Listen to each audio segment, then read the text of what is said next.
Welcome to Biblical Studies Today, instructional videos. I want to think with you about pronouns and the drama of substitutionary atonement in Isaiah 53 of the Septuagint. Such a significant passage, and its dramatic character is realized even in a reading of the whole chapter. But the use of pronouns here and the Septuagint translator bringing those across helps to highlight the dramatic character and irony even of the chapter. Let's begin here in verse 1, Kyrie. And we have here then the indefinite relative used as an interrogative tis and tini. Tis epistus in te akaehimon. Kai habrakion Kyriou tini apekalupthe. That is, who has believed? To whom has the arm of the Lord been revealed? And this couple of rhetorical questions sets up the drama. In other words, there's an expectation set, and that expectation is at first in verses 2 through 3 set out in a bit of irony.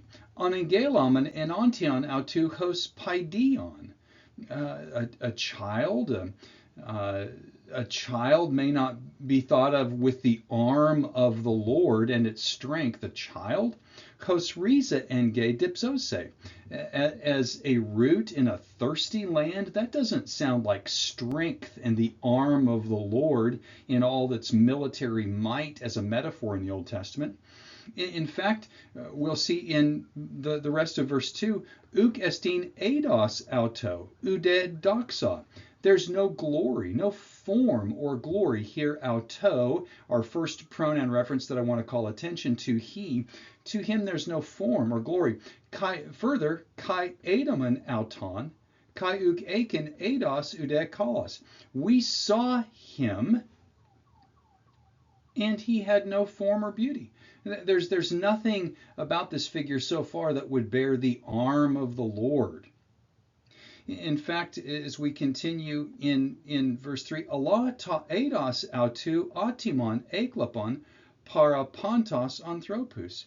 His appearance, his form was atimon, without honor, falling before all men. And then we have this noun reference here, anthropos, a man, and these pronoun references, auto, auton, auto, they're all looking forward here to this man, a man. And how is he described? En plageon, kai eidos pherein malachion. This man who's in calamity. He knows, eidos, how to bear our sickness, ultimately. And then we have hati apestraptai ta prosopon autu, his face, his countenance is turned away. None of the descriptions in verses 2 and 3 would fit with the arm of the Lord and strength. Who has believed? To whom has the arm of the Lord been revealed? This figure who would bear God's strength. To who would this be revealed, and who would believe our report about it? Then we have the demonstrative calling attention right here in verse 4. And the Septuagint translator bringing this across. And here's the drama. Hutos, this one, tos hamartias hemon feri. This one bears our sins. This is the one who bears our sins.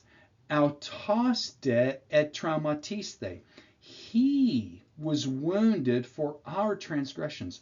All of this, indeed, bearing the arm of the Lord, that message of God's strength in his atoning for our sins. And the demonstrative pronoun right here, calling attention to the great surprise. This is the one who bears our sins. It is this man who bears our sins. He is the one, the dramatic character of Isaiah 53 brought forward with the pronoun sequence in the first 5 verses, and especially hutos here, the demonstrative, calling attention to this figure who we understand as Jesus. For more instructional videos, go to biblicalstudiestoday.com. To study Greek grammar with us, go to mbts.edu. See you next time.